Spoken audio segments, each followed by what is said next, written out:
a turning point. 1. Turn up and vote. Your vote counts. It's actually the only thing that does in an election. 2. Choose and then hold your leaders accountable. 3.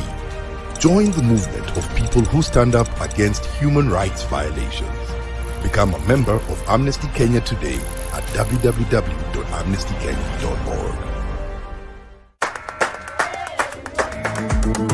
I think the most important quality of a leader is wisdom, so that the decisions that are being made now, he knows how, it's like a chess player who sees 10 moves ahead. Unajua wakati ambapo mlipa ushuru analipa ushuru wake, anataka aone angalau kazi ya pesa yake ambayo anailipia.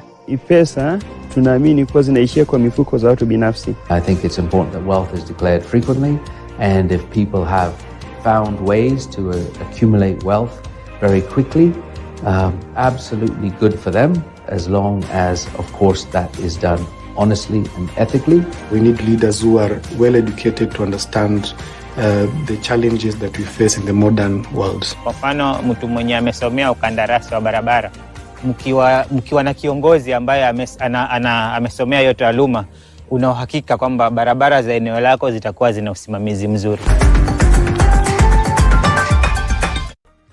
Check it. Let's talk about banking. Or let's talk about dreams and goals. Your dreams, your goals. If you're like Louise, you value doing biz with ease. Or maybe you're like Dan, a family man with a plan. At Diamond Trust Bank, it starts with one dream, one goal, one deposit, and one transaction. Pamoja, let's make it happen. So don't just bank with us, bank on us. My core experience can be summarized in a nutshell as one of transformation. I think once I joined this campus, I didn't have a vision of where I wanted to be. I didn't know who I was and what I wanted to do with my life. And I feel like the environment and the people who've mentored me along the way have enabled me to find out who I am and have helped me figure out where I want to go in this life. They have a good quality education, which I 100% vouch for. Enroll at Catholic University of Eastern Africa for courses in nursing, law, business, economics, computer science, education, community health and development, actuarial science, international relations, counseling psychology, regional integration and theology. September intake ongoing at Langata and Eldoret campuses. Email admissions@quer.edu or visit quer.edu. Quer, for innovative, marketable graduates. Karibu CAM. By offering market linkages, networking opportunities, and technical assistance, Kenya Association of Manufacturers assists its members to grow and scale up their businesses. Join us and let us work together to grow the manufacturing sector. Becoming a CAM member is as easy as 1, 2, 3.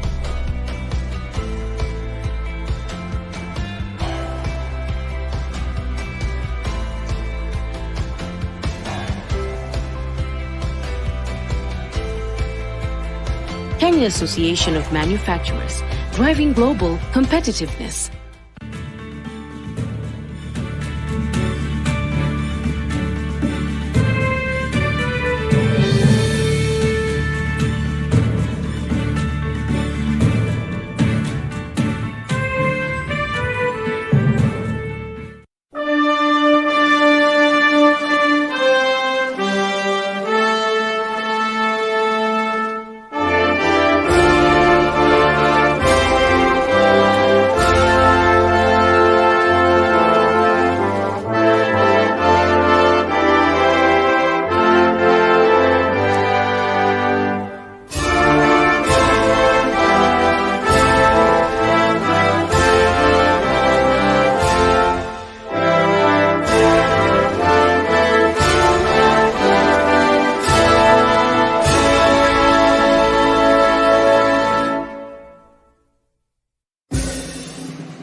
evening and welcome to the Pope Paul VI Learning Resource Center at the Catholic University of Eastern Africa here in Nairobi.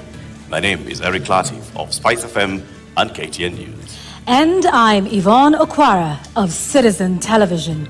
Welcome to the second of two presidential debates between the four presidential candidates cleared to run for president in the forthcoming election. This is the last of 6 national televised debates organized through a joint media presidential debates initiative, bringing together literally the entire Kenyan media fraternity. The candidates participating in the debate tonight have agreed to the rules and guidelines requiring them to conduct themselves with utmost decorum, address each other with respect, and extend honor to viewers watching this debate live across all of Kenya's broadcast media platforms. The candidates in the debate have also agreed to observe the highest standards of ethics in their conduct on the debate platform. The candidates are not permitted to carry or refer to their mobile phones or to wear any listening devices, including earphones. Medically recommended hearing aids are exempt from this rule. But luckily, we have confirmed that none of the candidates is on a hearing aid. Ethics and guidelines also remind the candidates that they shall not carry to the debate platform any written material, whether books or journals, manifestos, or any articles, including even handwritten notes. Each candidate will have 2 minutes to make an opening statement, 2 minutes to answer a question, and 60 seconds for a rebuttal. The topics have been carefully selected after a thorough assessment of the state of our nation and the sentiments of the Kenyan voters in various parts of the country. In line with the debate rules and best practice, the questions we shall be asking tonight have not been shared with any of the campaign teams, neither were they discussed or formulated in conjunction with anyone. The questions we shall be asking tonight are entirely our own. An invited audience seated here in the auditorium has also agreed to the debate rules. They have been fully briefed that cheers, jeers, or any other form of noise is not permitted during the debate. The audience has also agreed to the request and requirement to maintain order and civility right through this debate. This debate was to feature 2 leading presidential candidates, Raila Odinga of the Azimio la Umoja One Kenya Party and William Ruto of the United Democratic Alliance, UDA. We have, however, received written notification from the Raila Odinga campaign that he shall not be taking part in this debate. Indeed, but in keeping with the traditions of the Joint Media Presidential Debates Initiative since 2013, the debate is on. And we now make one exception to permit the audience here in the auditorium to help us welcome Dr. William Ruto, the UDA presidential candidate, to the stage.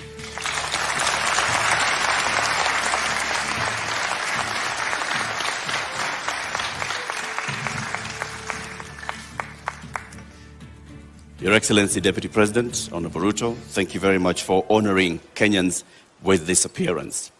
We shall conduct a series of question and answer, and whose topics have already been shared with you. We'll give you 2 minutes to begin with your opening statement before we go to the main thrust of the questions tonight. Thank you very much. William Ruto, a husband, to my dear wife Rachel, who is in this audience, a father, to my children who are also joining me this evening in this debate, the sitting Deputy President of Kenya, a presidential candidate in this election, and I have come here to participate in this debate because I have presented myself as a presidential candidate, knowing very well where our country is. We are a country that is faced with mounting challenges. We have a huge track record of what we have achieved, but there is tremendous opportunity out there for more to be achieved. I believe that this is a Mama Mboga moment. We have 5 million young people who are not working. We have 15 million Kenyans who today are blacklisted in CRB. We have 10 million citizens who have no access to credit in the micro and small enterprise sector. And I believe I am the candidate with a plan to be able to get Kenya to the next level. Thank you, Honorable Ruto, for your opening statement. Let's get right into the first topic of discussion here tonight, and that is the cost of living, something that many Kenyans are concerned about tonight. At the moment, Honorable Ruto, we currently have 3 subsidies in place on fuel, on unga, on fertilizer, all aimed at dealing with the cost of living. Do you believe that subsidies are the way to go and are the right approach at this moment to deal with this issue? I believe that subsidies can alleviate the problem to an extent, especially when we find ourselves in the situation where we are. My position is that we find ourselves at this port because there are certain things we didn't do right. We had a Big Four plan because we foresaw this situation. We were here in 2017. We decided then that it is proper to formulate a plan that included matters food security. If you look at the 4 pillars of the Big Four plan, one of them was agriculture and food security and nutrition. Unfortunately, that plan fell apart. It was actually sabotaged. So we find ourselves in this space because, one, we didn't capitalize our agricultural sector. We actually removed the fertilizer subsidy program that existed, which we just reinstated, I think, 3 months ago. Why did we withdraw it in the first place? Because to deal with the cost of living, you just have to increase agricultural productivity. And to increase agricultural productivity, you need to do 3 things. Number 1, make sure farmers have access to inputs, fertilizer, seeds, pesticides. Make sure the farmers have the necessary capital to be able to do the farming. And 3, make sure they have access to markets that are not rigged. Unfortunately, we didn't do that. And that's why we find ourselves in the situation we're in. So that's why in our plan, as Kenya Kwanza, we have set out with clarity what we need to do. We have put in place a 30 billion revolving fund to make sure that farmers have access to inputs. We have added a 12 billion shilling expenditure on agricultural extension, because it's not just enough to have inputs. It's also important for farmers to use the latest information on how to get our farming right and increase the productivity of every farmer. And the statistics show, with access to fertilizer, with access to certified seed, with access to capital, a farmer who produces 5 bags can produce 15.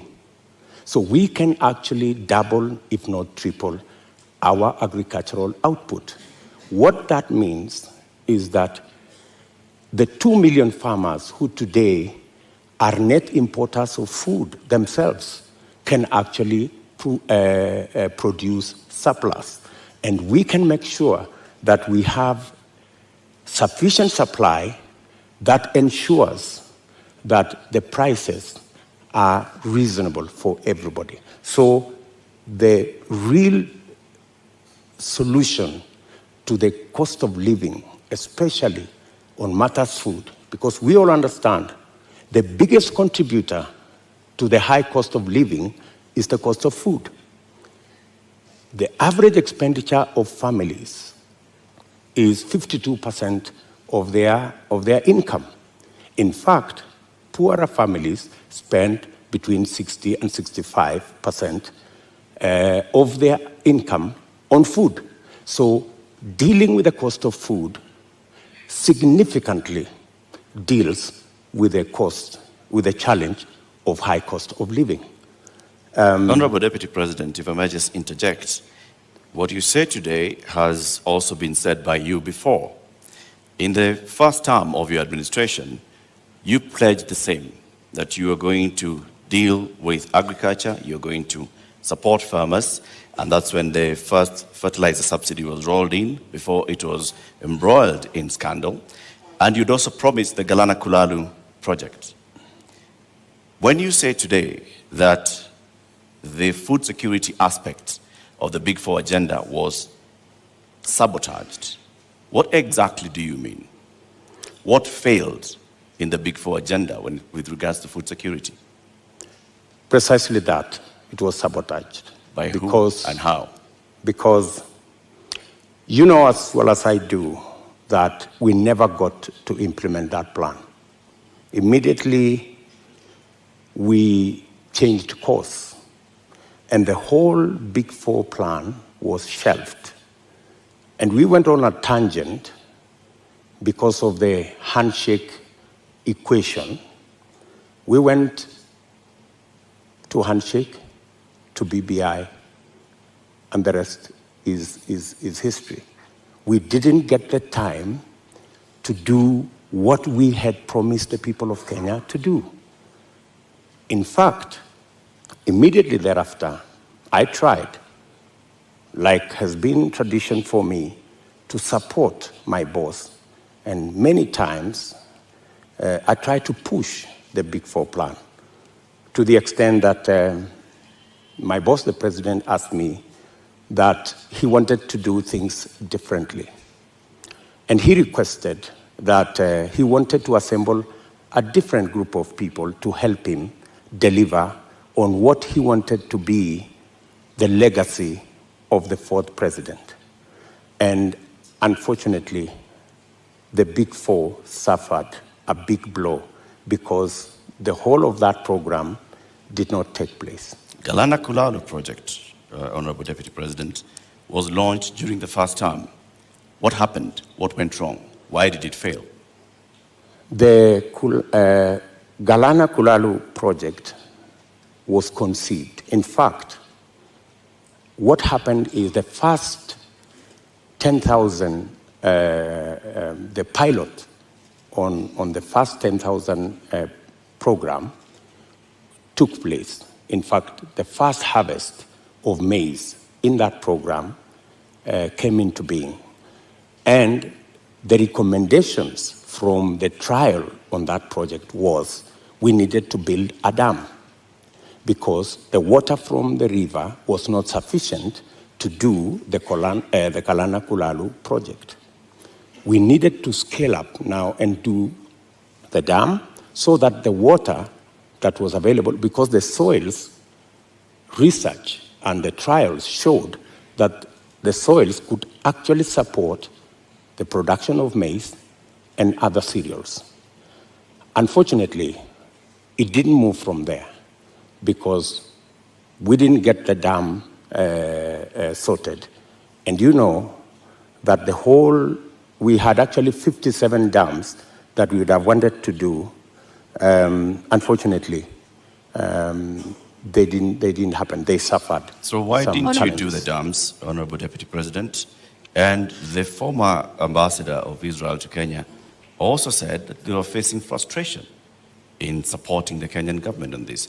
Why did you not do the dams? Why did you not go ahead with the implementation of the Galana Kulalu project? The Galana Kulalu project, as I have told you, was part of a wider plan to make sure that we move our agricultural productivity from rain-fed to irrigation. And it was not just about Galana Gulalu, it was a series of other dams, including what we call the high Grand Fall dams that was supposed to feed into the lower part of the Tana. It was Lowat Dam in Turkana. It was Radat Dam in Baringo. There was a big plan around that was now supposed to roll into place with now our targeted, because our second term was targeted at agricultural productivity and food security. And we had now made it the deliverable for our second term. And as I have told you, our second term program ran into headwinds. Honorable Ruto, just to continue to understand Galana Kulalu, because that was a big project that, had it have succeeded, might have solved quite a few of the issues we have with respect to food security. The Auditor General conducted a report and cited weaknesses in the contracting of it. First, that there was single sourcing, and that even the manner in which the contract itself was done, in terms of payments that were tied to the contractor. And so raising a number of issues around the manner in which the contract itself was put together, that then states that this was something that was going to fail anyway. And so what's your response to that with respect to the manner in which contracting is done in this country, particularly with Galana Kulalu, which is a big project under the first term of the Jubilee administration, of which you are a part? I quite agree that issues were raised around the contract, and that is why the contract actually was shelved with a balance. It didn't go the full hog, because when those issues were identified, it led to the contract being stopped so that those issues could be addressed. But by the time it was getting there, already the trials had been done, the pivots had been set up, the first crop had been harvested, and we already had the template on what actually needed to be done, because the contract, the initial contract, was for the first 10,000 acres. The real contract was for the 1 million acres, which was really the target for food production. But as I have told you, that is not the only project we were looking at for food production. And let me also say that even without the implementation of the Galana Gulalu, supporting the farmers as they are today would still guarantee us a situation where we would not be in the situation we are in. Today, for the first time in Kenya, the price of unga has gone to 230 in some cases. It's never been that bad. I must say, as a former Minister for Agriculture, serving under President Kibaki, I am the minister who assembled the infrastructure that provide subsidy on fertilizer. And we saw an increase of 5 million bags of maize when we rolled that plan. When the fertilizer subsidy was cancelled 2 years ago, that is why we are where we are. We are not here because Galana failed. We are here because we didn't do what we needed to do with our farmers the way they are today. What Galana Kulalu was supposed to give us is actually that extra production that would even make it possible for Kenya to export. There is absolutely no reason why Kenya today is spending 12 billion shillings to import maize from Uganda or from Tanzania. We should be net exporters of maize, for example, but we are not. And the reason why we are not is because our agricultural sector is undercapitalized. We have removed the support that farmers always had. And that is why, for the first time, because of the things we didn't do, because of the removal of the fertilizer subsidy, for the first time, the price of unga has gone to 230. Honorable Deputy President, you say that a lot was done in the first term, and that is why we got to a point where in 2017, we still had rise in food prices? In 2017, it was specifically because of drought. And for your information, the prices of flour, maize flour, went to 140. It didn't go to 230. That's the whole difference. However, then, even in the situation of drought in 2017, what the debate then was, 2-kilogram packet of maize was retailing at 140. Today, it is retailing at 230 because compounded with the drought, we just did not produce as we should have produced because we didn't support the farmers the way we have always supported the farmers. Honorable Ruto, I'd like to speak about another issue that is a contributing factor to the cost of living, and that is the high cost of fuel in the country. What do you propose to do with that? Because there's also a current subsidy in place for that. What do you think is the solution to the rising cost of fuel, which, as you know, drives the cost of a number of other products? I think the first thing that we need to do is to look at the taxes, because 50% almost of the cost of fuel in Kenya is taxes. I think it's time, as a country, we looked at, I think there are 15 different taxes on fuel. And I think it's time we relooked at how else do we raise revenue. Which taxes would you be proposing to remove from fuel, the cost of fuel? I think majority of the taxes that are in that bracket, I think there are almost 15 different taxes that are there. I do not have the specifics, but those 15, I think we need to interrogate these 15 different taxes. Which ones can we put aside so that, like other countries, we can limit the taxation on fuel? Take, for example, let me VAT. ask, yeah, let me yes, okay, take, carry for on. example, VAT. Correct. I think we need to rethink taxation, VAT taxation on fuel. That was the latest inclusion of taxes on fuel. And I think it was very controversial. Yeah, Honorable Ruto, VAT on petroleum products was indeed controversial.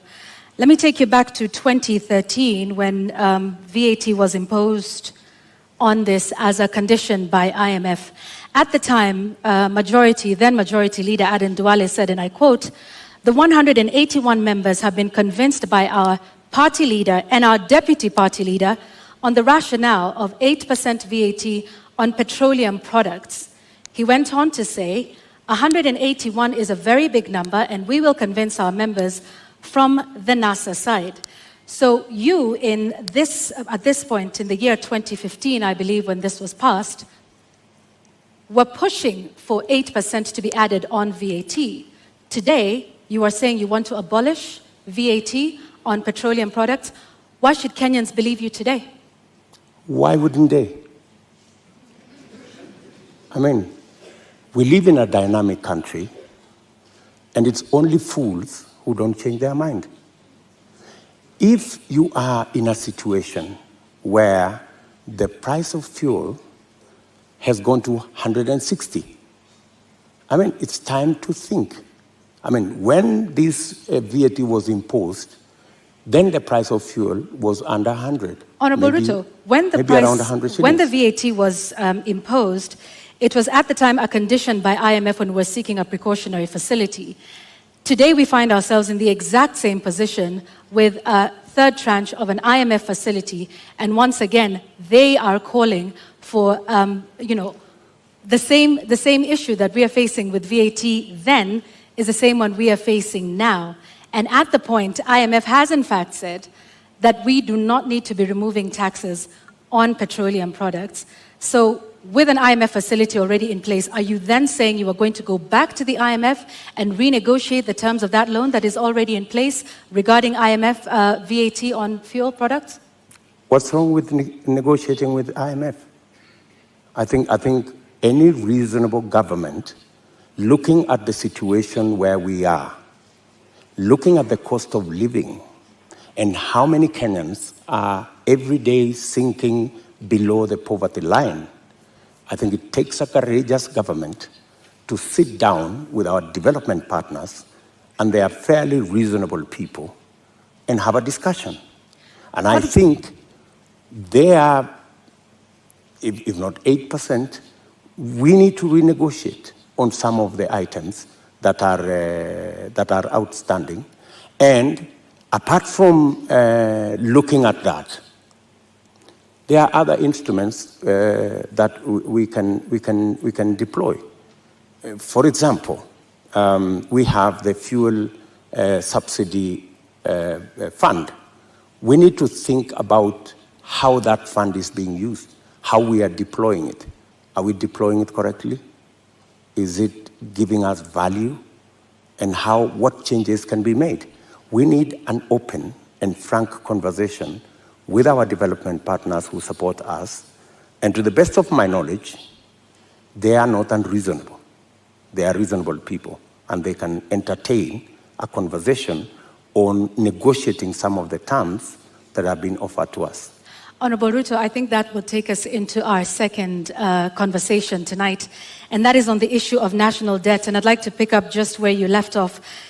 You say our partners, are open to renegotiation.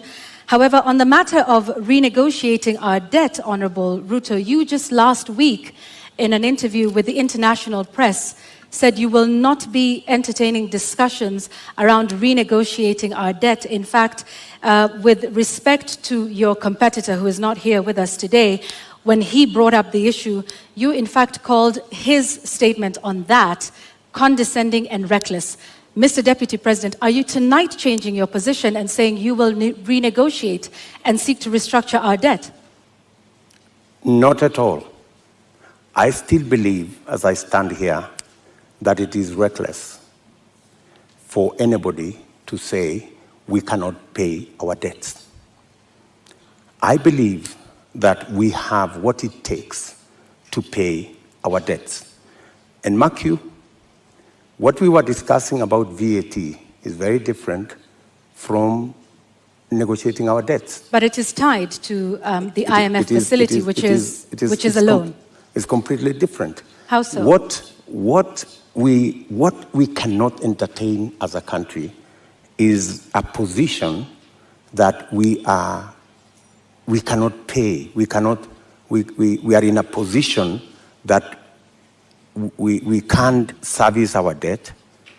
We cannot. We need to go out there and renegotiate our debt. I think that would send the wrong signal.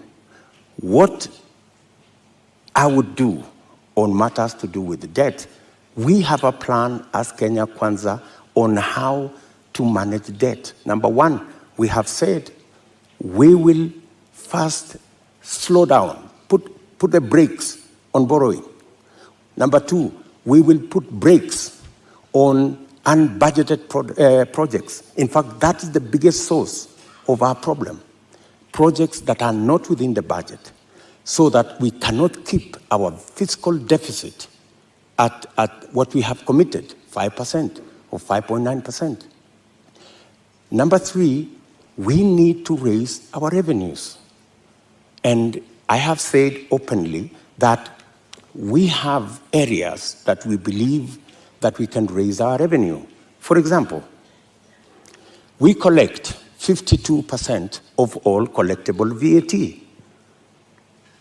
just by automation and computerization, we can actually raise 95% of all collectible VAT. That would give us an extra 450 billion Kenya shillings. And added on to that, if you raise that kind of VAT, you can equally raise from corporate tax an additional 200, maybe 150 billion shillings. So there is room to raise additional funding, additional revenue for us to manage our debt without necessarily going to say we're going to negotiate our debt. So I hear you saying that our national debt as it stands today is manageable. Our debt today is a challenge. We need to deal with it. We are not sitting pretty. We are living, if I may say, we are living beyond our means. And that is why I am saying that we should stop this borrowing spree. Let me give you, in our first term, we borrowed 2.2 trillion. From 2017, our handshake brothers have borrowed 4.2 trillion. That's what's a source of concern. And it's not a source of concern to me. It's a source of concern to Kenyans as well. And it's even a source of concern to our development partners. They are beginning to raise issues about our debt. And more so, the trajectory of continued borrowing. So that's why I'm saying our administration will first slow down on borrowing, remove unbudgeted projects, because that's the biggest incentive, and then go back to raising our own revenue. Do you have figures that you are targeting? When you say remove unbudgeted projects, how much are we talking about? When you say slow down on borrowing, from what amount to what amount are you talking about? When you look at our fiscal deficit, right, there are too many projects that are not that are not budgeted for. For example, the Uhuru Gardens Museum. You don't see it anywhere in government budgets, but it's been built. So these are the kind of projects. Do you know how much? That, for example, we've spent close to 15 billion in that project. In the last financial year, Honorable Deputy President, do you know how much of unbudgeted projects we spent? Actually, unbudgeted projects are in the region of 100 billion. Unbudgeted projects. And that is what is spiraling our borrowing. And I'm saying that our first, and that's why, if you go today to the website of the Ministry of Finance, you will hardly find any paperwork there. You will hardly find any, because there are too many projects that cannot be accounted for, that are being done without a budget line. If you look at the expenditure on contingency fund, which is supposed to spend only up to 5% of the budget, sometimes it goes to 50% of the budget. So that is where we need to apply the brakes. And we are saying clearly, we not only have a plan on slowing down on borrowing, we also have a plan on raising revenue in targeted areas. Areas that would give us much more resources to run our budget, number one, and two, to also manage our repayment. And in that particular instance, you may want to know that almost 80% of all our borrowing is actually domestic, which means we are also hurting our own enterprises locally. Access to credit becomes a big challenge. We must think of how We must slow down on borrowing locally and see how we can externalize government borrowing. And it doesn't have to be borrowing. Some of the programs, we must get the stock exchange to take up some of the areas of raising revenue. The stock exchange is a wonderful instrument. We saw it when we were selling the shares of Safaricom. Safaricom was looking for 50 billion. They got 250 billion. It tells you there is a lot of money out there. If we used different instruments, how do we use the different instruments of raising capital for long-term investment using the instruments we have, revenue, and using the stock exchange? So these are avenues that are available for us to be able to take our development forward and minimize on borrowing. Honorable Ruto, while we stay on the issue of national debt for a moment, for decades, the Treasury has refused to make public contracts that have been signed with some of our lenders like the Exim Bank of China or the China Development Bank. You've been part of a government that has refused to make this information public. Why? Those contracts and agreements, in accordance with the Constitution, are public documents. And the public have a right to know and to have access to that information.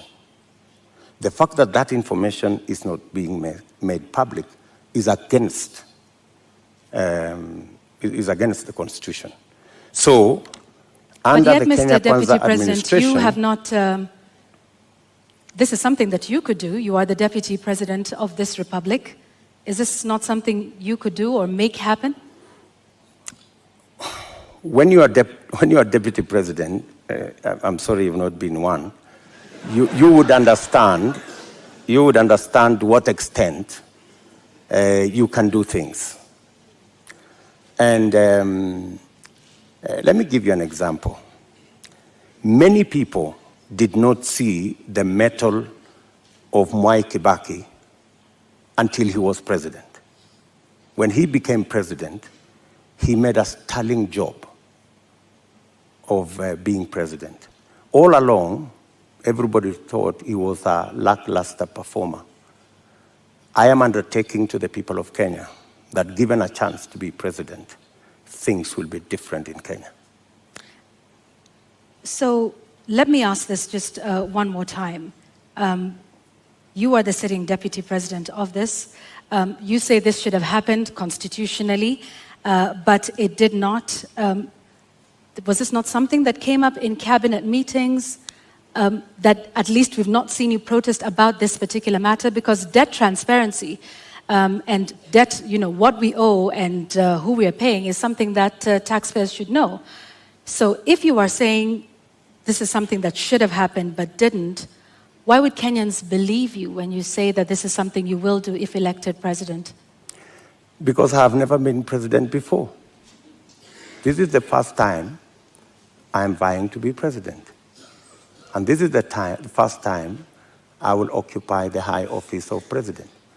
This is when the buck will stop with me.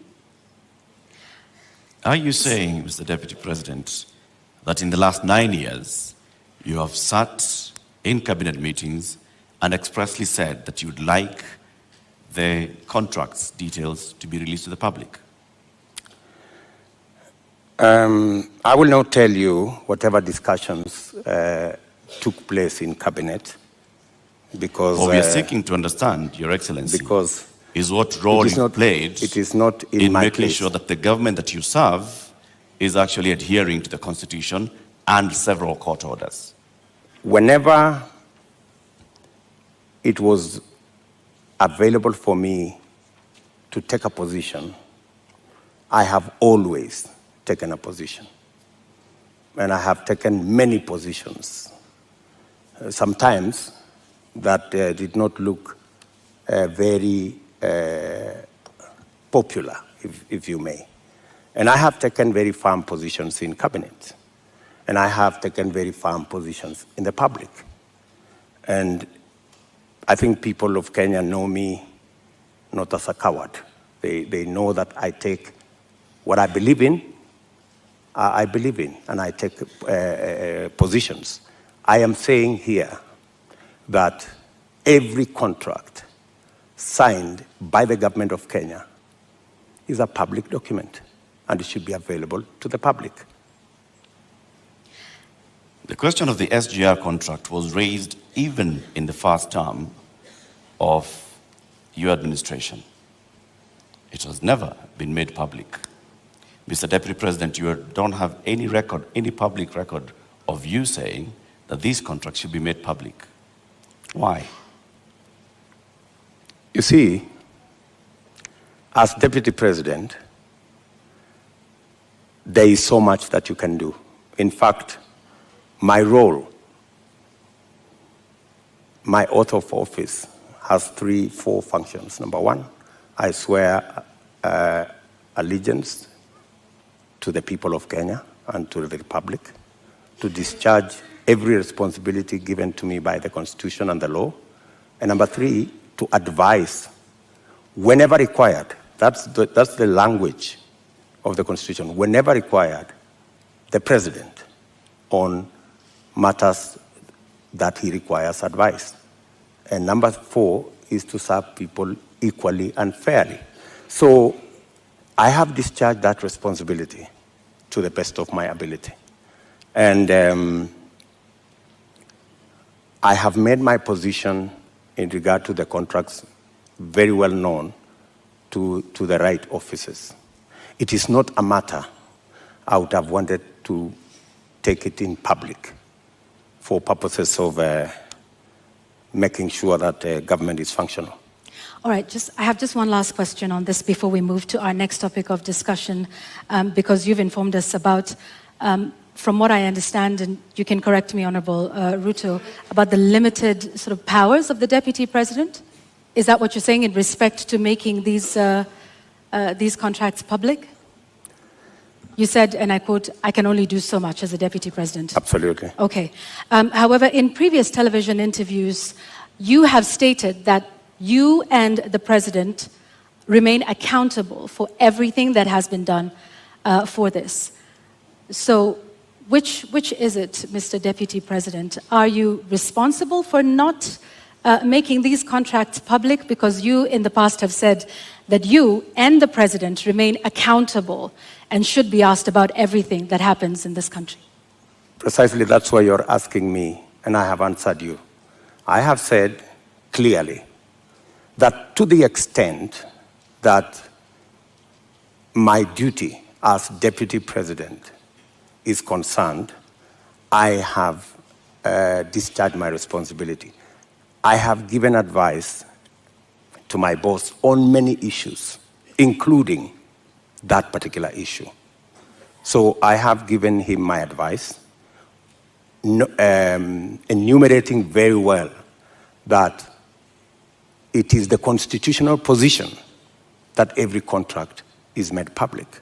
I have given that advice to the President as is required of me. So, but you know the buck stops with the boss. Honorable Deputy President, let's now move to the next topic of our conversation this evening, and this will be on a matter of national security. You were recently in Elgeyo-Marakwet County, where you promised the people of Kerio Valley that you do everything in your power to secure them. You've also been visiting other parts of this country, Marsabit, Baringo, Samburu, Laikipia, West Pokot. More than 300 people have died in the last 7 months alone in this country, killed by armed bandits. Livelihoods are lost. Children have not gone to school. Children have been killed. Kerio Valley residents have even petitioned the UN Secretary General, saying that their government has failed to provide them with security. In your manifesto, you say that security is a cornerstone of protecting people's livelihoods. Why has the government of Kenya, in which you've served as an assistant minister, as a minister, as a deputy president, been unable to secure the people of these counties? I quite agree with the feeling of many Kenyans. In fact, it's yesterday. It's not even last week. It's yesterday. I was in Elgeyo Marakwet, and one of the leaders there told us we have buried 114 people in that neighborhood. So it is indeed a live and serious matter.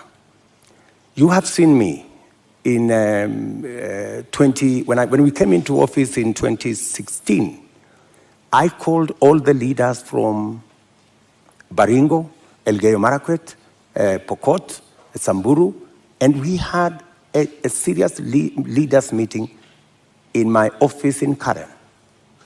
And because of that meeting, for about 3 years, we went round, we mobilized all the governors, and we provided National Police Reserve in all those areas. And the situation was under control. But when we came into the handshake arrangement, a false narrative, very unfortunate false narrative, was rolled out that, all these National Police reservists in Elgeyo Marakwet, in Baringo, in West Pokot, were actually a militia that William Ruto would use at some point. And all the National Police Reserve were withdrawn. A very reckless act. And with the withdrawal of the National Police Reserve, the situation went south. And that is why I was saying yesterday in Elgeyo Marakwet that we will do whatever it takes. And today,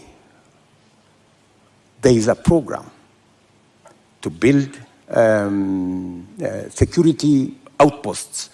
And I'm saying, whatever it takes, even if it means bringing the military and military installations to support the police in some of these areas. In fact, you just reminded me, yesterday I overflew a huge tract of land where 3 years ago I was standing there and it was all maize.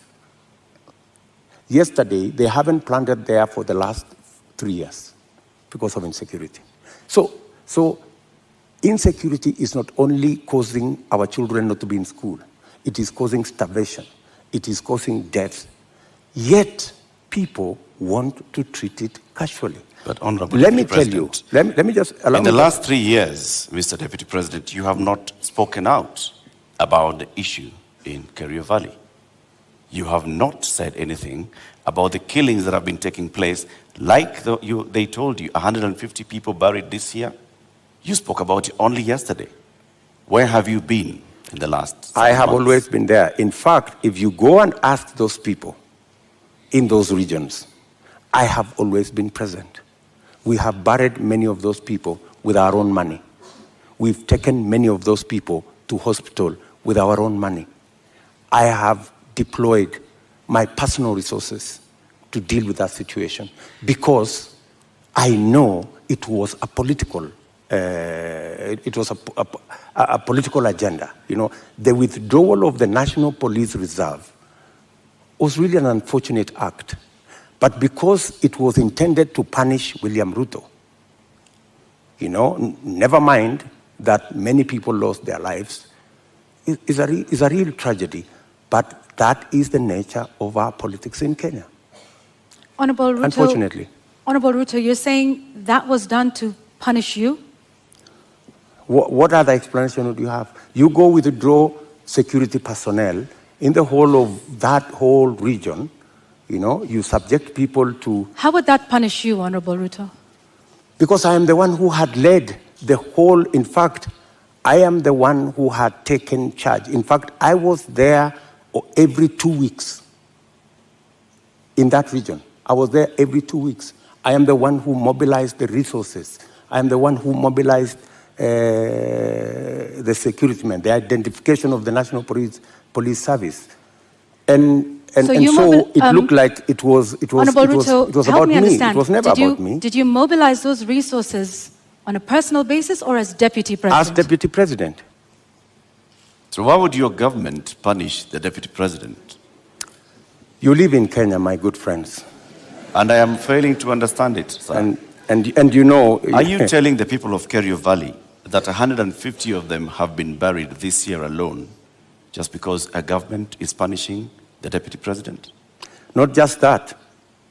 The Kimwarer and the Aror dams were cancelled intentionally to punish my supporters. That's it. We will come to that, sir. You, as the deputy president, consume intelligence reports. Tell us, over the last 30 years, what is it that has led to this continuous cycle of violence in Kerio Valley, in Baringo, in Samburu, in West Pokot, even going as far as Marsabit County? What causes this, and what will you do, knowing the intelligence that you have? The biggest contributor to the situation we have in those regions is competition for resources, competition for water, competition for pasture, general matters of education, and precisely the reason why we had a plan on Radat Dam to provide the water for the whole of that belt. Aror, Kimwarer, Lowat. These are dams that my thinking was, if we provide water in these areas, we can sufficiently roll out irrigation. For your information, that whole Kerio belt where people are fighting, it is a granary. We have the best mangoes from that region. We have very good soya that can be grown in that region. The only impediment is water, access to water. And there are enough rivers to be tapped. My solution to the whole of that region is twofold. Let us provide water for livestock. Let us provide water for irrigation. And let us get schools developed, as well as making sure that we provide road infrastructure.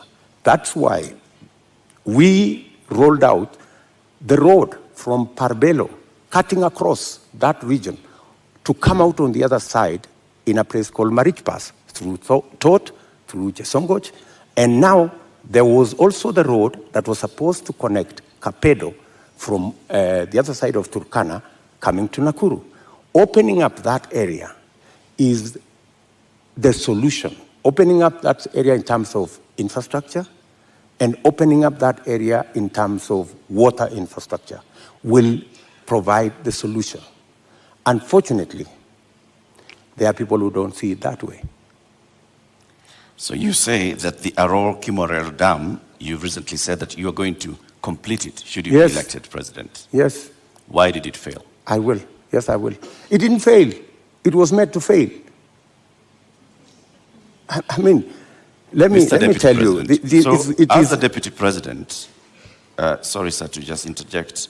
As a deputy president, and like I started by saying, you've been minister before, you've been an assistant minister, we are talking about violence that has been taking place for decades, not just in the term that you've been deputy president. So this is not about you being punished now, unless you're telling us that for a long time, there are people that have been scheming to punish William Ruto by killing the people of Kerio Valley. That's not what I'm saying. I am saying we had a solution. We had close to 5,000 National Police Reserve. In fact, we'd even moved a step forward to provide armored vehicles to make sure that we can follow whoever these criminals are right? We had a plan. Unfortunately, that plan was frustrated. And the plan was, let's provide a National Police Reserve. Then, let us construct the roads. Then, let's provide water infrastructure. And then, let's provide school infrastructure.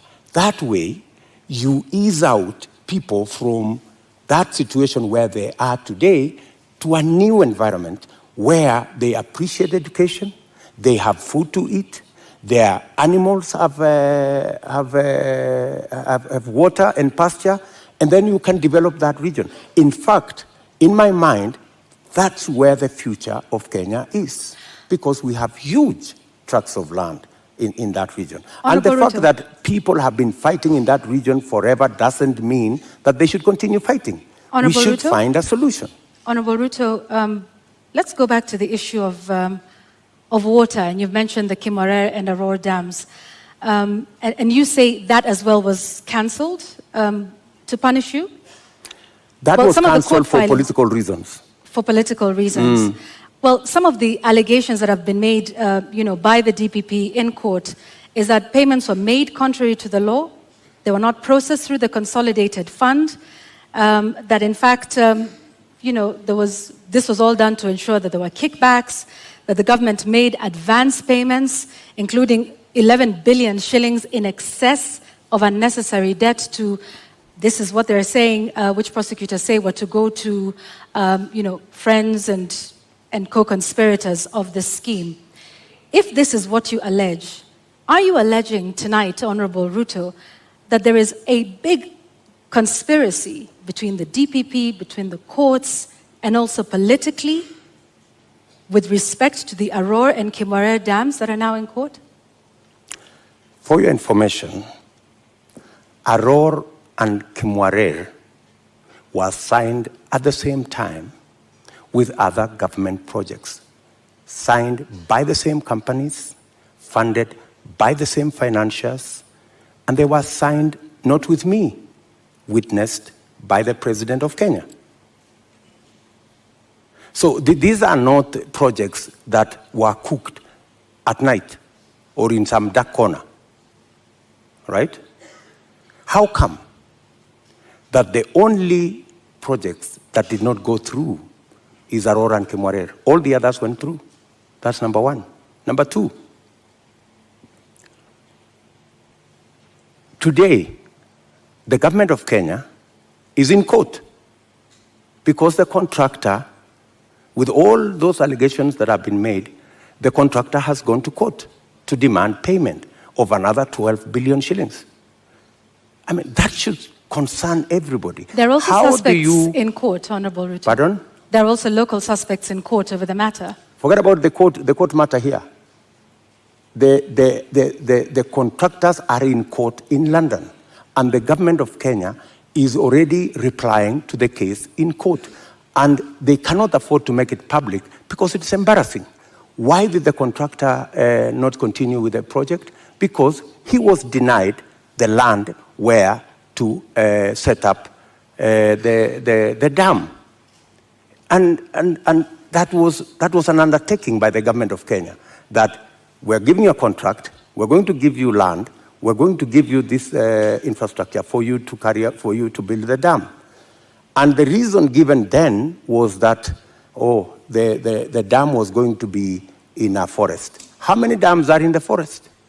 We have Yamo Dam. We have Yamo Dam in the forest. We have many other dams in the forest. So, I think we have to be honest with ourselves, and that's why I am looking forward to the day somebody will step forward and actually tell the country how will the government of Kenya lose 20 billion shillings that was supposed to build Aror and Kimwarer, and yet there is nothing on the ground. What was this? What was this sinister motive? Do you believe money was lost? I don't believe any money was lost. And even if money was lost, people should be taken to court. But you said around 2019 that it was 7 billion shillings that was lost. No, and not I the didn't say that. 21 that was being alleged by the DPP. I didn't say that. Check my statement. I am very clear about what I said. I said 7 billion shillings was paid. right? That's what I said.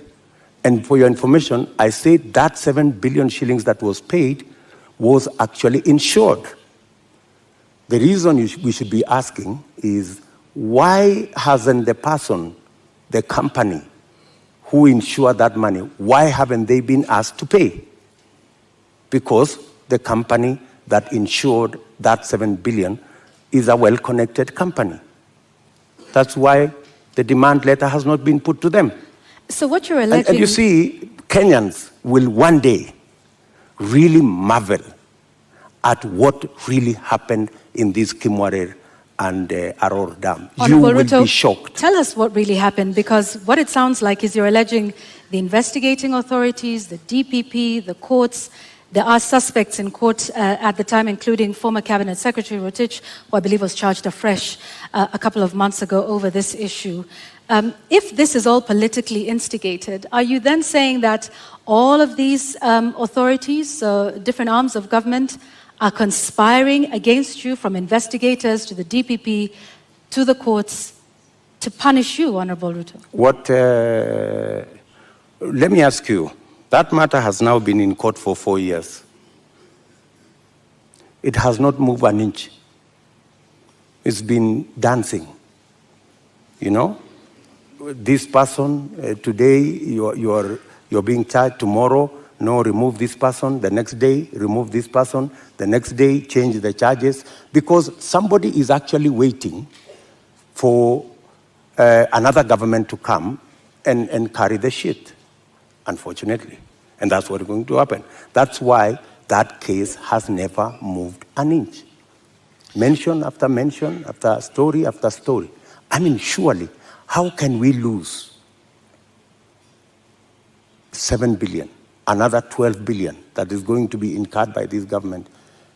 And it's an act of political convenience. You just said we didn't lose 7 billion. No, I'm just saying eventually we will.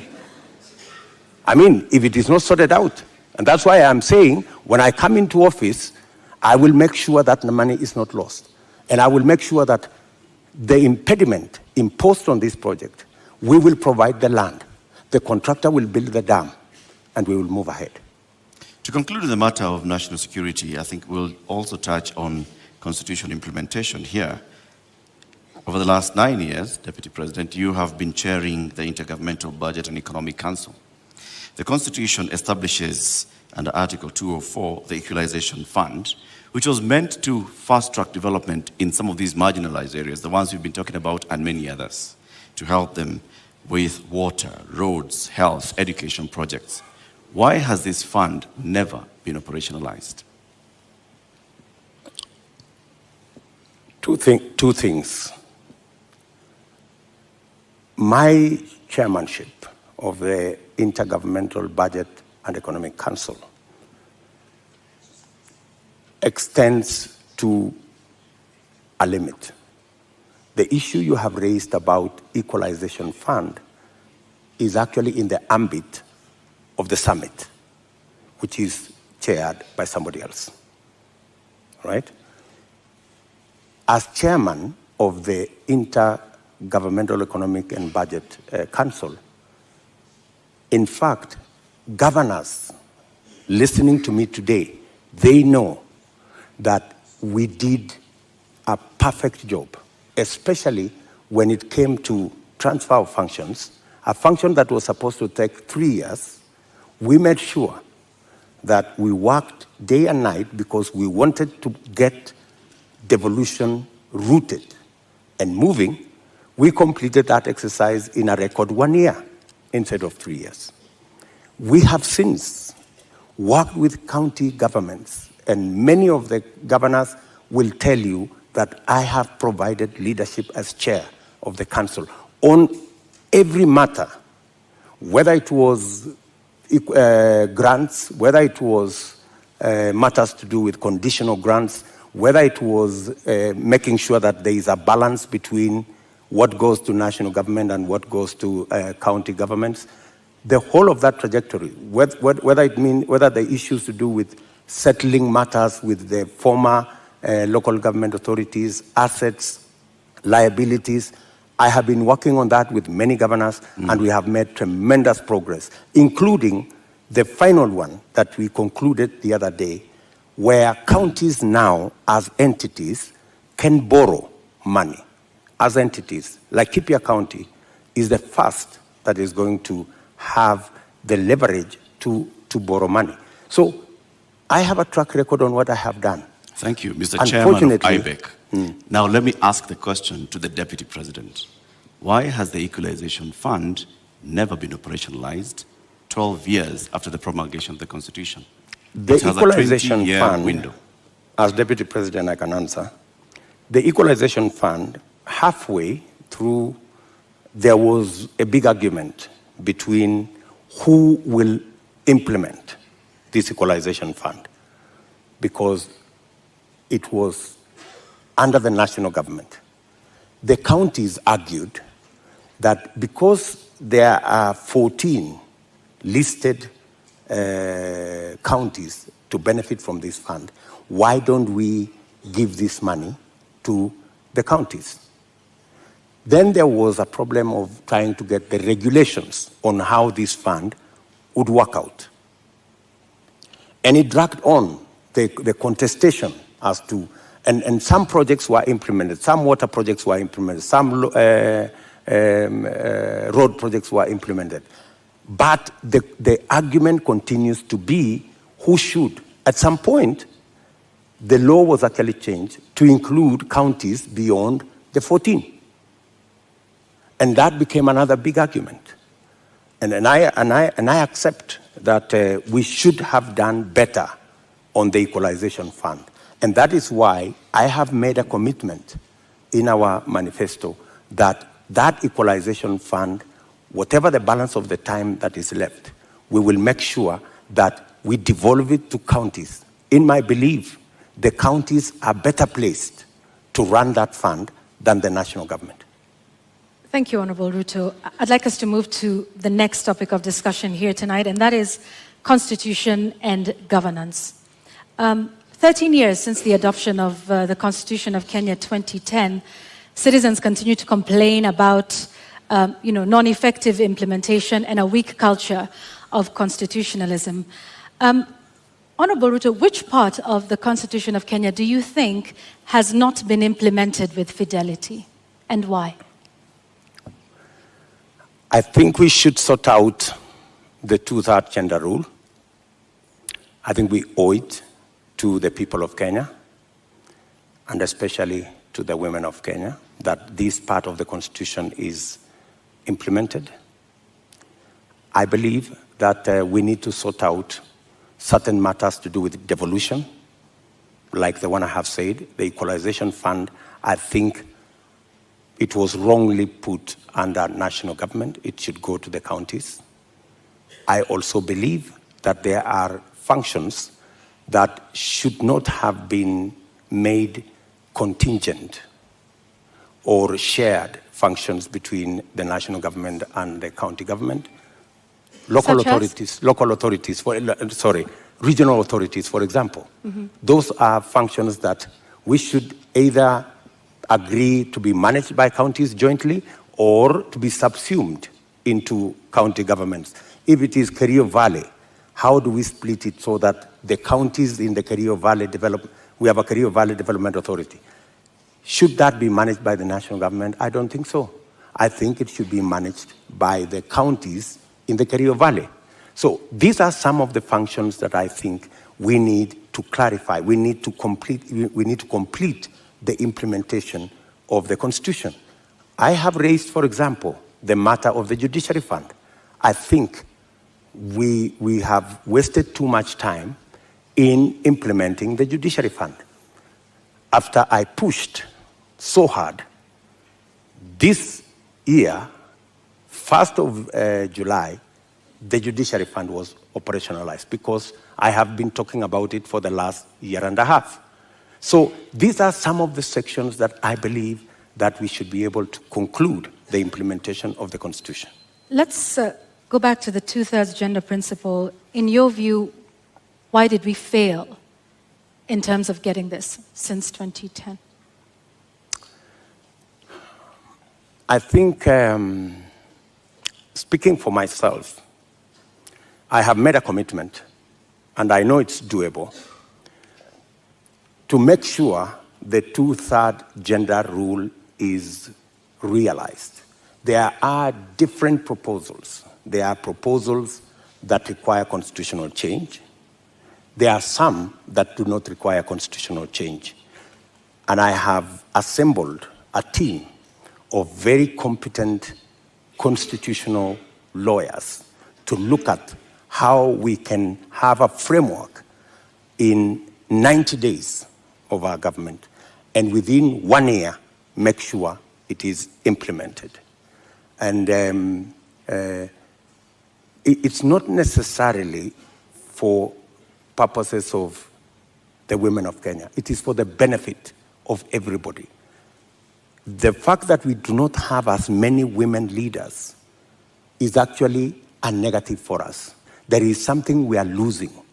The women leadership component that is not in our arithmetic is actually taking away from us. I believe that having women leaders would actually enrich our governance and our leadership as a nation. And that's why, for example, when these matters came up in the BBI discussion, I vehemently opposed the fact that women were being removed from the National Assembly, where the substantive financial issues are being decided, and they were being relegated to the Senate.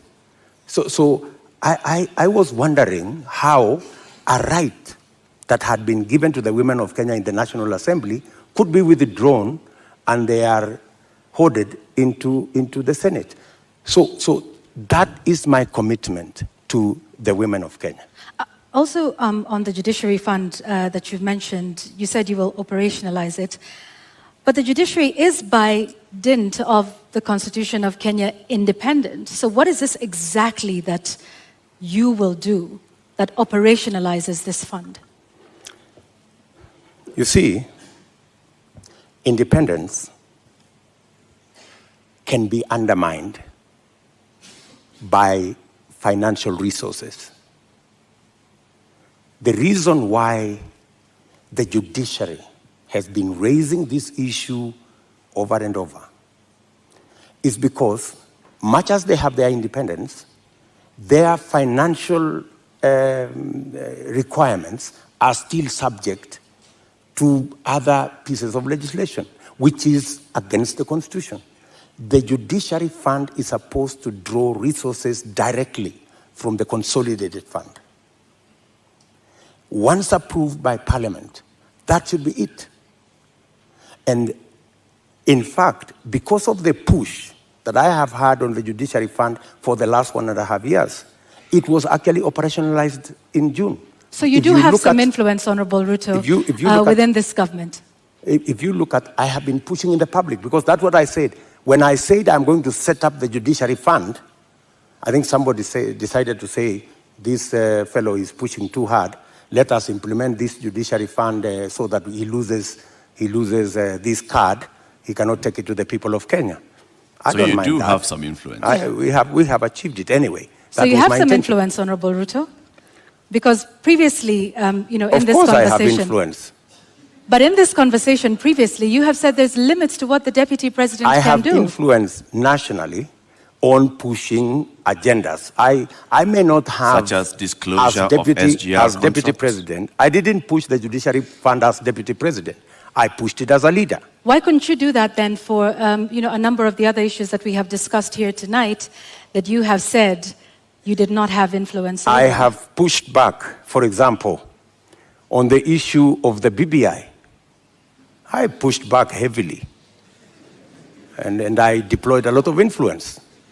And actually, by God's grace, we managed to stall it. Our competitors are saying they are going to go back to it immediately after the election. But I think it was a complete waste of resources, and it was actually not made in good faith, because a constitutional change that seeks to undermine the independence of the judiciary is a dangerous constitutional change. A constitutional change that seeks to subsume the executive and the legislature and take us back to where we were in the Nyayo days is actually taking us back, not taking us forward. And that is why I made my position very clear in the public domain. Honorable Ruto, do you believe in the independence of the judiciary? Pardon? Do you believe in the independence of the judiciary? I don't know how to answer you. In fact, if there is one person who has fought for the independence of the judiciary, it is William Ruto. I am the only person with a few of my friends who stood up to the so-called ombudsman that was supposed to be injected into the judiciary, appointed by the executive to supervise the judiciary, something I totally disagree with. You talk about you being the biggest defender. However, the administration which you have served since 2013 has been cited several times for disobeying court orders. Let me give you one example, or a few. Former Air Force commander waiting for 6 years to be restored to his rank and given 71 million shillings compensation. NYS service official injured in the line of duty, yet to receive 3.6 million shillings by the courts. There is a number of those, including the matter involving the swearing in of judges. This is an administration in which you sit. In fact, former Chief Justice David Maraga has often lamented the executive's disregard of court orders. You are the second in command of the executive and of the Republic of Kenya. What are your thoughts then around the independence of the judiciary, and why have there been so many court orders disobeyed under your watch as Deputy President? Two things. I am an ardent believer in the independence of the judiciary. When the judiciary issued a ruling nullifying our election, I went out of my way to persuade my boss for us to go back and do the election again. Because much as we criticized that judgment, because we believed that we had won that election fair and square, but because of our commitment and belief in the judiciary, we still obeyed the dictates of the judiciary. That's one. You have raised incidences where, of course, judgments have been entered against government and they have not been sorted out. And I quite agree. And in fact, that was one area we identified even as we developed our manifesto. If you look at our manifesto, we have squarely identified that as an issue, that we cannot continue this situation where government leads in disobeying orders. Honorable Ruto, yes, that's indeed a good matter for me to interject. Just hang on one second, Honorable Ruto. Yet you have sat in that administration which has defied court orders. We haven't heard you raise issue on that. And in fact, now that you brought up the 2017 Supreme Court petition, you were rather unhappy with the Supreme Court judges. You called them those 6 people. You called them wakora. Does that demonstrate respect for the judiciary? In fact, I had occasion to have a one-on-one with Maraga. And I told Maraga an incident when I first came into Parliament. I met Paul Muite, a seasoned lawyer and a legislator, and he told me this, which has really stuck in my mind. He told me, young man, when I first became a member of Parliament in 1997, 98 actually. So he told me, when you support a government, it also includes criticizing that government when it goes wrong. So part of supporting a system is pointing out when you think they are not doing the right thing. Criticizing them is one thing, Honorable Ruto, but calling them wakora, which means conmen? Do you believe that the Supreme Court judges of 2017 were conmen and women? I would want to understand in what context that Wakora thing you have mentioned, because I have, if there is any respect for the judiciary, is to comply with the decision of the court. Did we comply with the decision of the court? Yes. We went back to the election. But you haven't in many of the other court orders that we have cited here tonight. We went back to the election. And the admission that the fact that there are so many outstanding issues and the fact that I have singled them out and they are part of what I intend to sort out is actually halfway the solution. I don't think if you look at the manifesto of our competitors, they have recognized that as an issue. I have recognized that as an issue because I believe in the independence of the judiciary. I believe government should lead from the front in obeying court orders. And in fact, we have said in our manifesto, if you read it clearly, it says we will look at all judgments that have been entered against government. And we will develop a mechanism to make sure that within 1 year, we comply with all judgments entered against government so that even as we drive the country to obey court orders, we lead as government from the front. Let's talk about something else, Mr. Deputy President, and this is with regards to leadership and integrity. Your opponent, who did not turn up tonight, said he could not come to this debate because he did not want to face a man who has no regard for ethics, public morals, or shame. How do you respond to that? Do you sincerely believe that that is the reason why he's not here? I don't think so. I don't think so. My competitor is not here because he doesn't have a plan. He doesn't have an agenda. He cannot articulate anything to the people of Kenya. That's why he's not here. Secondly, my competitor is not here because he doesn't want to answer difficult questions.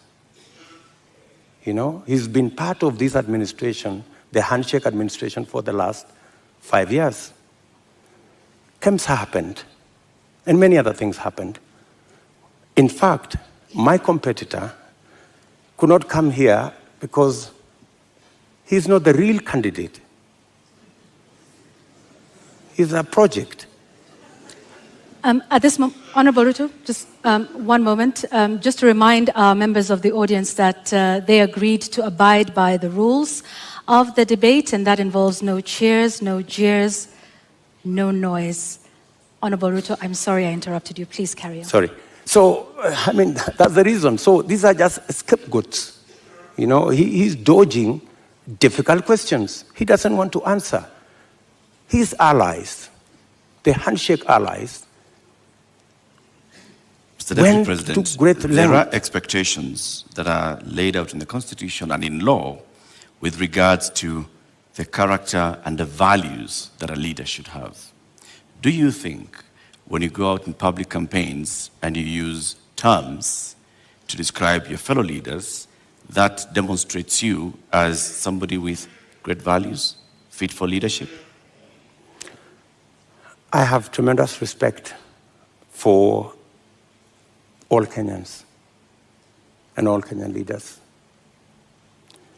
I have not in any way undermined the public standing of any leader or any person or any Kenyan for that matter.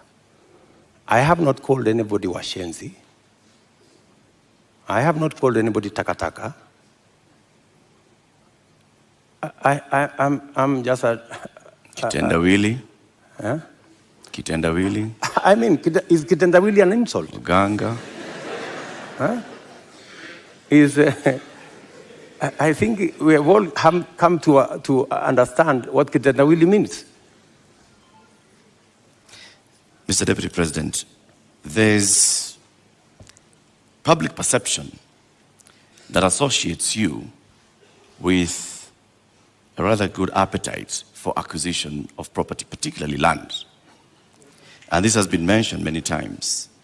Questionable acquisition of land, this has been said publicly, Taita Taveta, in Transmara, the former Vice President's house, the late Joseph Murumbi, and others. In fact, there was a conviction in court with regards to 100 acres of land that you were ordered to surrender back to its rightful owner and also pay some reparations.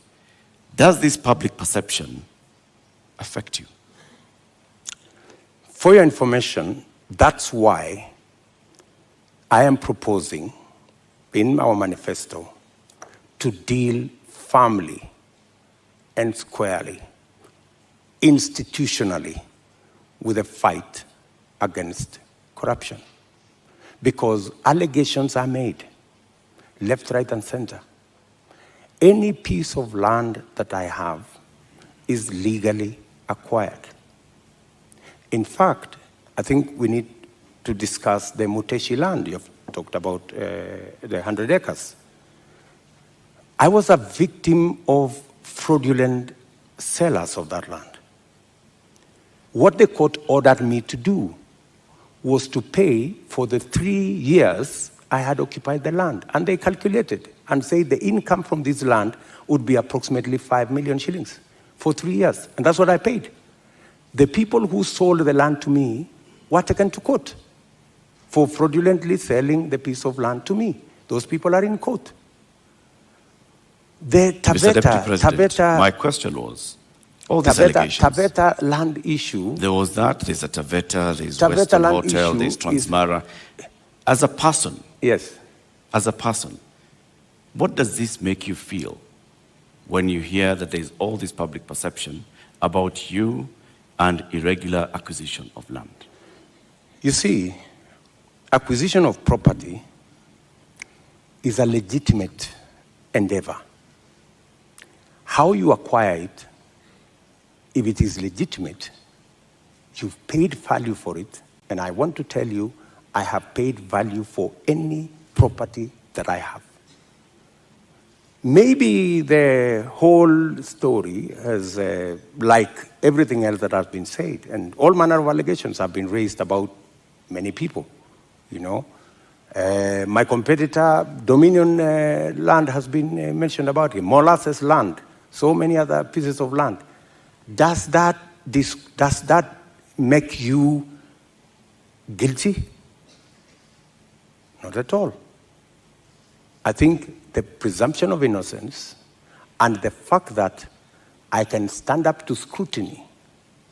And for your information, I am probably the politician in Kenya that has been audited, left, right, upside down, inside out,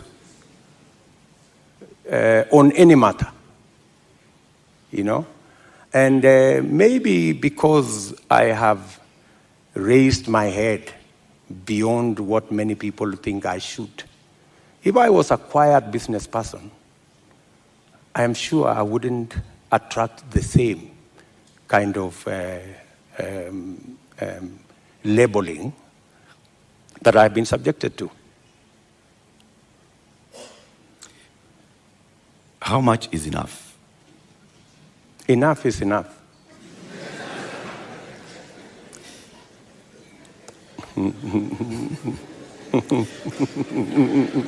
Mr. Deputy President.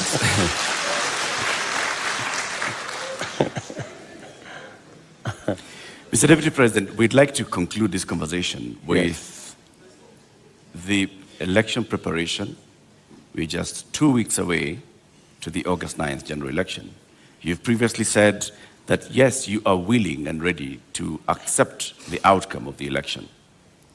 Are there any circumstances under which you will not accept the outcome of the election? For a minute. Accepting the outcome of the election includes going to court if you have an issue with the results. That's accepting the outcome of the election. Okay, you say my competitor has won. I have a doubt and I will go to court. Why I made that deliberate statement is because we have had a situation in Kenya where every other election we foment a crisis around refusing to accept the outcome of election. And it has cost us lives, property, and many other things.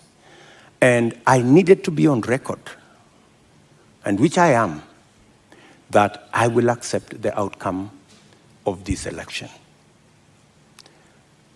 I know that the people of Kenya will make a choice. If it is me, I will prepare to govern the country on day one.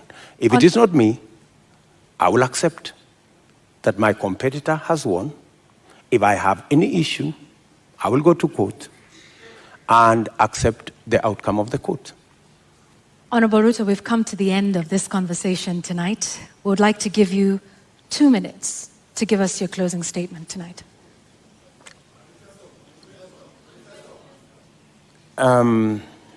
I think it is very important for us to look at this election against what is the competition. Our competitors have run away from this debate in total contempt to the people of Kenya, because it's not William Ruto who is going to make this choice. It is the people of Kenya that we are speaking to. They have very little regard for the people of Kenya. They think the deep state is going to make the decision. They think that the system is going to make the decision. I want to tell the people of Kenya tonight that they are the ones who will make the decision on the 9th of August. Their vote is what will make the next government happen. And I want to encourage them to disregard the propaganda, the mobilization of chiefs and all these people and the provincial administration and the whole of this contempt and madharau, and tell them, tarehe 9 mwezi wa 8 wa Kenya, ninyi ndio mtaamua serikali ambayo inakuja. Na mimi nawaambia, serikali ya Kenya Kwanza itapunguza gharama ya maisha. Tutahakikisha kwamba watoto wetu milioni 5 wako na ajira. Tutahakikisha kwamba kila mmoja wetu anaweza kwenda hospitali na kuwe na bima ya afya, na tunaweza pia tutahakikisha kwamba kuna maji na watoto wetu wanasoma. Tuko na mpango. Tarehe 9 mwezi wa 8 waamuke, wapige kura, watengeneze serikali, tuende mbele pamoja. Shukran sana, Mr. Deputy President. Honorable Dr. William Ruto, thank you for making the time for us tonight. Thank you very much. That's right.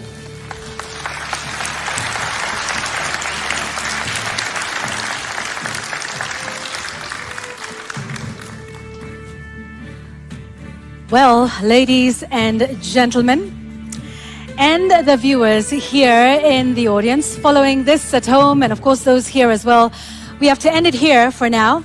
Our appreciation to Dr. William Ruto of the United Democratic Alliance for honoring voters with this duty to a public televised national debate. We thank you again. And indeed, that marks the end of the 2022 Joint Media Presidential Debate Series.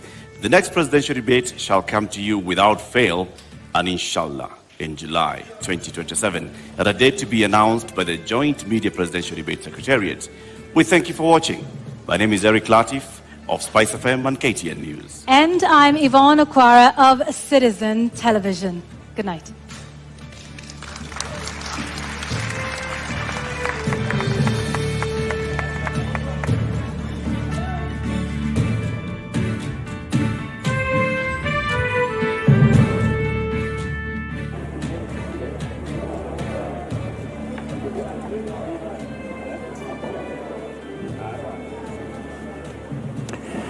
All right, the 90 minutes have gone, and my panel here saying they have flown by because we have seen an engaging session. I mean, it wasn't a debate that we had expected, but no less engaging. How to, on very quickly in this post-debate analysis, we don't have that much time, but just some key points that you saw in this debate. How did it go for the Deputy President?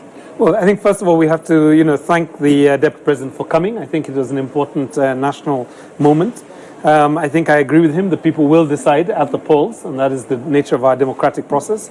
I think, again, we are trapped in a debate that tries to distance everybody from the Jubilee administration when, to be honest, I don't think there were fundamental differences between the Deputy President and the President on many issues. If I had the time, I would go through this.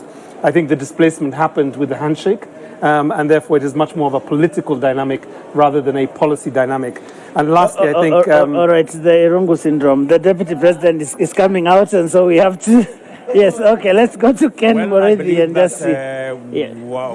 We didn't quite get to down to the real manifesto issues.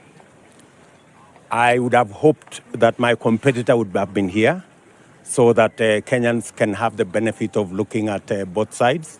Unfortunately, and it is understandable, that there is only one plan in this election, the Kenya Kwanza plan. The other side have sketches, and that's why they are not here.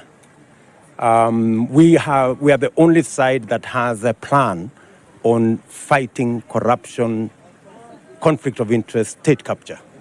The other side are actually hostages, and in fact, they are sponsored by the people who are actually culprits of conflict of interest. And that's why they're not here, because they do not want to offend their benefactors. Unfortunately for all of us, we didn't have the benefit of the other side, but I think the people of Kenya have information. They know why they will go to vote on the 9th of August. Now, how would you describe this decision by your competitor not to be at this particular debate? Now that you're saying that you've gotten the opportunity to articulate your issues, but yet you believe that he should have been here, how would you describe his not being here? As I have said, he is not here because he doesn't have a coherent plan. He cannot support a coherent discussion. He cannot sustain a debate on issues because even in the public space, the only conversation is about the Kenya Kwanza manifesto. There is no conversation on the other side because there is none. They don't have a plan. The other issue is my competitor is running away, literally, from any discussion on matters corruption, matters conflict of interest, matters state capture, because they sponsor him. And everybody knows that he's a project. In fact, nobody knows who the real candidate is. Maybe when you people send the invitation, you didn't specify. I think there must have been a problem as to who you had invited to come to this debate, whether it was the real candidate or the project. Well, also there was the appearance that was made by Mr. Waihiga Mwaure, and he actually debated and took issue with a number of the number of issues that have been there, and also presented his manifesto. What would you say about the other candidates that you're running with now that you've enumerated more about Raila Odinga? Well, I did not listen to the discussion with Mwaure, so I don't want to really get into that. But I think the people of Kenya have a choice. I mean, I'm sure they've listened to him, they've listened to all the other candidates, and the people of Kenya will make an informed choice on the 9th of August. Thank you very much, sir. That is UDA presidential candidate Dr. William Ruto saying that this time round he believes that he has articulated his issues, but he believes he would have been given more time to articulate now that he says that there are some issues that they believed that have not been asked. But he has described Raila Odinga, and he is not showing up for this debate, as running away from the real issues, running away from the debate, actually going as far as insisting that we we as media might have sent the wrong invite, insisting that he is someone's project. But right now, I'll take it back to you, Joe, for the panel discussion and probably to get deeper into what Dr. William Ruto has said at this particular exit press conference. Very well. Kennedy Moredi, thank you very much. And very quickly, Houghton, I promise you there'll be no interruption this time. There's no one coming, there's no one leaving. Please finish your thoughts. So my thought was essentially that there's been this attempt to try and route everything back to Jubilee. And I think that's not helpful. I think we need to look at the policy platforms of each of the parties on the strength of the parties and the past performance of the candidates who are coming before us to rule. The last point is this, that I did like the point that he mentioned about accepting electoral defeat. I think it is so important in an election where we have over 14,000 candidates running for 1,500 positions, that people start thinking psychologically, preparing themselves for the off-ramp and to do something differently. That you can win or lose. Now, Dr. Emmanuel Manyasi, Executive Director of USAWA, you came at the tail end of this, but we are glad to have you nonetheless. Not so much about education, which is your pet subject, but a lot of things about equality, which I am sure you're also very keen about. What stood out for you in this conversation that has just ended? Thank you. I listened to this conversation. I listened to the earlier one.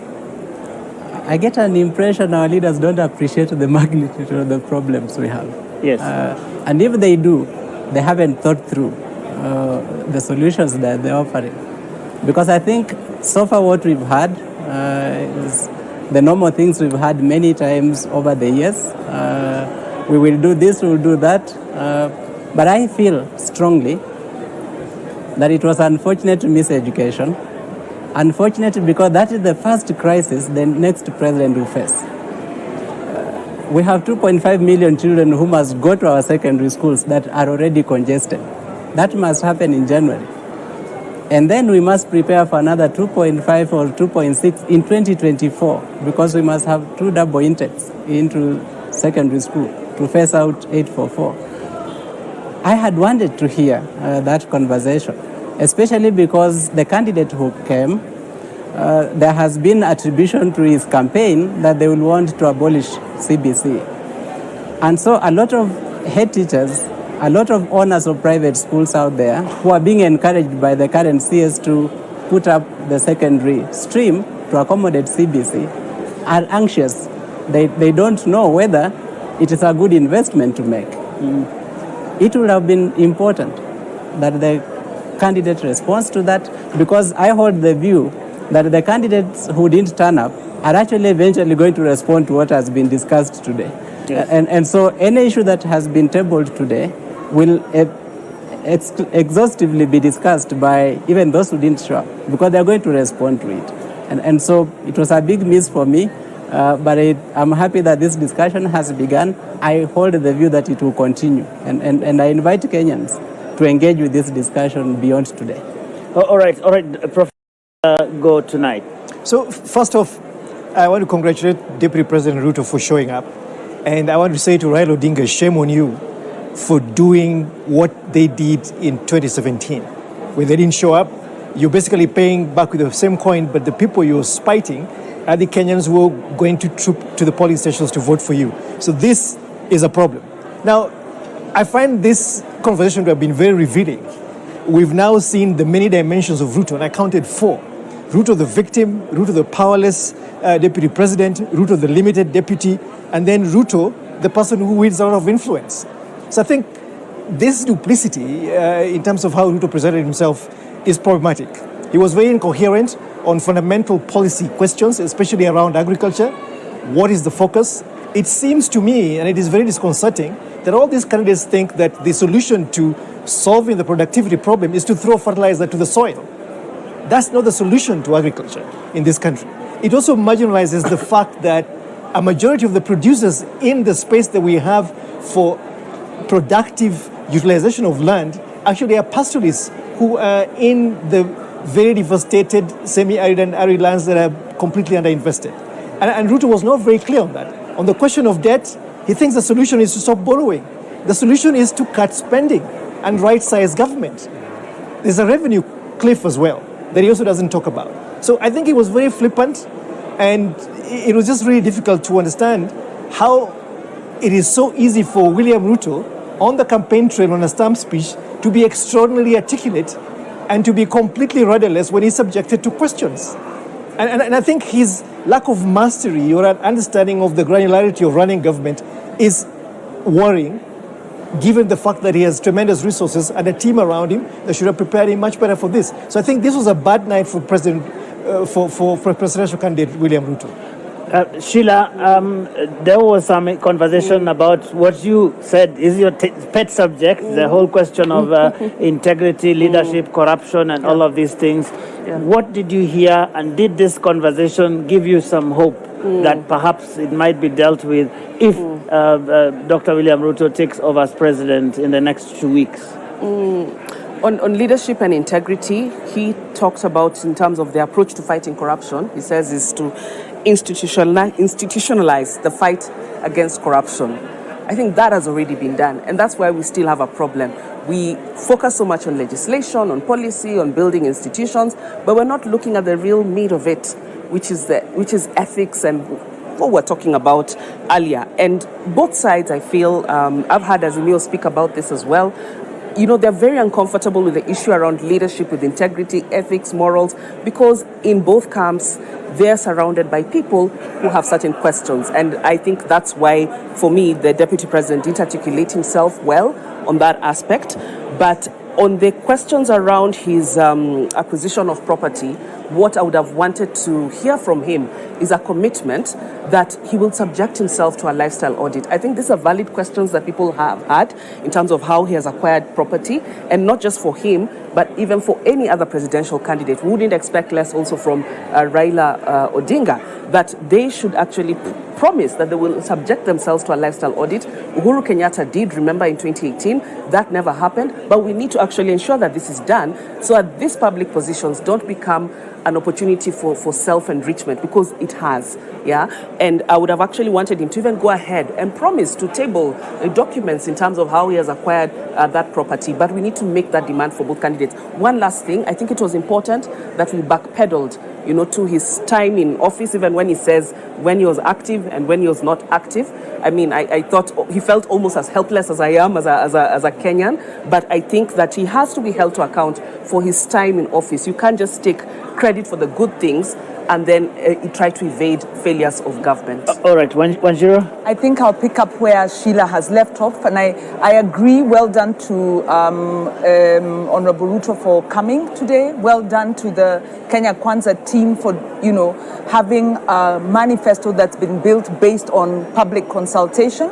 Ironically, this manifesto does not then go on to enshrine the right to public participation, and we are not sure if we'll continue to see the kind of questions raised by the media presenters to the deputy president being done as a culture, because the culture of answerability is about public leaders being answerable to the public and the public being able to ask difficult questions.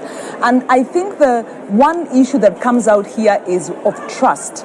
We are seeing the Kenya Kwanza campaign trying to rewrite the 5 years of the bromance, and the deputy president really at pains to paint himself as helpless when we know they were smiling at each other, making decisions together, and fist thumping and all of that, and a lot of abuse of office. We counted 19 corruption scandals in the past 3 years and we have run out of time. Right, would you believe it? Yes. All right. So ladies and gentlemen, it has been a great night here. Lots of conversations, not just here, but those that will continue for the next few days before the election, and perhaps even after the election. And we are beginning to wrap things up here. And so we are going to make one final location call to our men and women on the ground all around this campus. And I'll take you right now to Kennedy Mureithi and Rita Tinina. Well, the purpose of this debate is for you who has registered as a voter to get any extra information that you have not gotten this far from the political rallies that have been held by the different politicians who are yearning to rule this country after the August elections. And what we do know is that 4 invitations were sent to the presidential candidates. 2 of them turned up and they have sold their manifesto. Have they been able to convince you? Well, that is only a question you can answer on the 9th of August 2022. But here at the Catholic University, we have followed it through from the first debate that involved the governor candidates of Nairobi. Then we went to the deputy presidential nominees until today, when it culminated into the presidential candidates, and they have said what they needed to say. Indeed, here at the Catholic University of Eastern Africa this evening,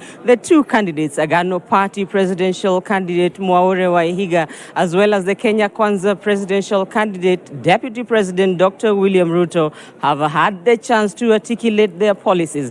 And this is away from the jeers, the cheers, and what you call theatrics of the political campaign rallies. And here with the thorough interrogation of the moderators, of course, without their well-scripted speeches, they have had that chance to reach out to you as the voter at home. Whether or not the absence of the other candidates worked for them or against, or how they performed this evening, will no doubt be a matter of debate, especially on social media. From this end, at the Catholic University of Eastern Africa, thank you for being with us. I hand it over to Lulu and Rashid.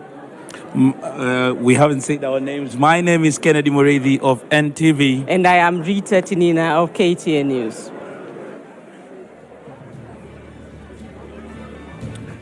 Na mtazamaji, ili kuweza kufanikisha na kuweza kuwajibikia sura ya 12 ya katiba sehemu ya kwanza na sehemu ya pili, ilibidi mwamvuli wa wanahabari wawaalike wote wawaniaji urais hapa nchini Kenya. Wakaalikwa, wakaalikika, wawili wakaghairi, wawili wakafika, wakapokelewa. Wameingia moja kwa moja katika chumba cha mjadala. Maswali wakauliza, wakajibu, wakajaribu kuchachawizwa, wakasimama imara, wakajieleza. Kwa kweli itakuwa sisi ni watovu wa nidhamu na shukrani tusiposema asante kwa waliofika, manake wametendea haki mamilioni ya Wakenya walikuwa wamekaa kusikiliza kwa redio na kutizama kwa runinga. Na mama, kwa hakika Rashid, wengi wanajiuliza siku hii ya leo, nani amefanya vyema, nani ameuza sera zake vyema, nani amebana kidogo. Lakini la hasha mtazamaji, hilo halikuwa kusudio letu. Kusudio letu ilikuwa ni kukunyoshea wewe mtazamaji barabara iliyo safi, barabara iliyonyoka, barabara ya tarehe 9 mwezi wa 8 mwaka 2022, ya wewe mtazamaji kuweza kufanya maamuzi yaliyo bora, maamuzi sahihi. Kwa hivyo mtazamaji, tumekupeleka saluni kunyoa au kusonga, hiyo ni hiari yako. Naam kabisa, hiyo ni uamuzi wako. Ikumbuka kwamba hili alikuweza kufanikishwa bila ushirikiano wa kudumu kutoka na watu tofauti kutoka vyombo vya habari tofauti. Kuwataja mmoja baada ya mwingine nikimkosea itakuwa dhambi, lakini nasema asante kwa wote waliohakikisha kwamba unapata mijadala kwa mpigo, kuanzia mjadala wa waniaji ugavana kaunti ya Nairobi, mjadala ule wa waniaji wenza wa urais, na siku hii ya leo ukapata fursa ya kujua mengi kuhusiana na sera na agenda za waniaji urais. Sisi hapa, mimi Rashid Abdalla na mwenzangu Lulu Hassan, tulikuwa tunapeperusha bendera ya Citizen TV. Hivi sasa kuna bendera moja pale ya NTV ambayo inapepea ikizungumza na wachanganuzi. Turudi kwake Joageo, alikunje busati hili kwa heshima, hadhi na taadhima. All right, thank you very much, Rashid Abdalla and Lulu Hassan, wrapping things up there. Out there, and we are just about to do that here, so I'll get some quick thoughts around this table before we finish, and I'll start with you, Dr. Manyasa. What are your final thoughts? 13 days to the election, 1 minute each. I was frustrated that people are saying after that this debate will mean nothing, meaning that the illiterate Kenyans and the literate make their political decisions the same way. I am hoping that this conversation has made an impact on the voter, and that the discussion that ensues from here to August 9th makes an impact on how people vote. Thank you very much, Sheila. We have various challenges as a country, and so obviously the next government is going to inherit a lot of problems. And I would have actually wanted to hear more about what's their plan for their first 100 days in office, just to be sure that have a good transition, looking at all the challenges that we have now. But that aside, I think we have just 2 weeks shy of the election. What I'd urge citizens who are watching is that it all depends on you. All these challenges that we have can only be brought about by solutions brought about by leaders with integrity. Houghton, your final thoughts? 40 days from now, Kenyans go to the polls. I hope all of you who have registered, you will actually go to the polls and you will choose carefully your leadership, not just at the national level, but at all of the levels, county and constituency as well. I think the other point is that look for candidates that are committed to creating equality under the law, the right to health, the right to education, the right to housing, and freedom from extrajudicial killings, and also freedom from forced evictions. I think that's the future we have to lean into, and that's the future we must vote for on August the 9th. Professor Witi? I think this, like many people have said, is a defining election. In many ways, the country needs transformative solutions. It is very interesting to read the specifications in the manifestos. It is also very enlightening to listen to the politicians and how much of their manifestos they really understand and can articulate. There's a worrying disconnect there, listening to Mwaure and listening to Ruto. And it begs the question, to what extent can we really hold them to the specifications of these manifestos if they don't really understand and internalize and are able to articulate them to a wider public? So let's go out there. There is still time for us to go through those manifestos. I think there will still be political opportunities for Kenyans to engage. But I think we need to be wise to really understand the consequences of our electoral decisions in 2022. All right, Wanjiru, you get to have the last word on this. Right, I think, thanks, Joe, and this is a difficult election, and I am left with questions, and maybe other Kenyans out there as well. And one of the questions for me is, by staying away from this debate, has Raila Odinga been able to distance himself enough from the worst excesses of the Jubilee administration? I'm also asking myself, if we are looking at William Ruto as a candidate, can we trust him with, the instruments of power, given the obvious shift of his positions and, really a lot of prevarication around his role in government? And then the final question is one that he raised, around, can we trust the deep state or the state to deliver a credible, free and fair election for Kenyans? Yeah, so those are the questions. All right, I think that's a good place to end it. So the candidates have been here, all four of them for the presidential candidate, and the rest that have been coming here since we started this series of debates on the 11th of July. They have come, they have spoken, you have listened. We over here in the media, we have discharged our responsibilities. Now the responsibilities turned over to you, the voter, because in the next 13 days, you will have to make that choice either way, both at the national level and at the county level in various positions for which people are contesting. That has been our responsibility, and we now turn it over to you. Thank you very much for being with us throughout this debate, for taking part in all the discussions, for sending us messages, and all the wonderful things that you've done to make this a success. We want to thank everybody who's been involved here, and we just want to say, let's go and have a great election. My name is Joe Agay of NTV. Have a lovely evening, and God bless.